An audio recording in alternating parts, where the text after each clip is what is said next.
Hello friends, তোমরা কেমন আছো? আমি খুব ভালো আছি, আশা করি তোমরাও ভালো আছো। তো আমি তোমাদের সাথে একটা ছোট্ট মিনি ব্লগ নিয়ে চলে এসেছি তোমাদের সঙ্গে শেয়ার করতে। তো দেখো, আজকে আমাদের বাড়িতে পুজো পুজো প্রায় হয়েই এসছে আমাদের। এখানে দেখো, এখন আমরা প্রসাদ খাবো। পুজো হয়ে গেছে আমাদের।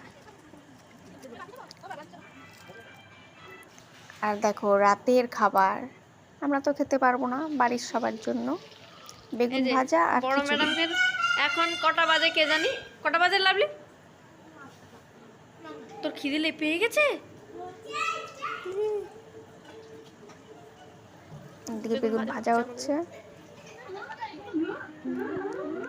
ছেলের খাবার, ছেলেকে কিরকম এখন হয়েছে খাওয়াতে বসে খাবারটা? গেছি আমি। নাও। এই দেখো, উপোস না করেও এই অবস্থা। জলটা দাও। তোমার ইউটিউবে দেখাবে, এরকম ভাবে তোমার ইউটিউবে দেখাবে। তোমার ভিডিও করছি।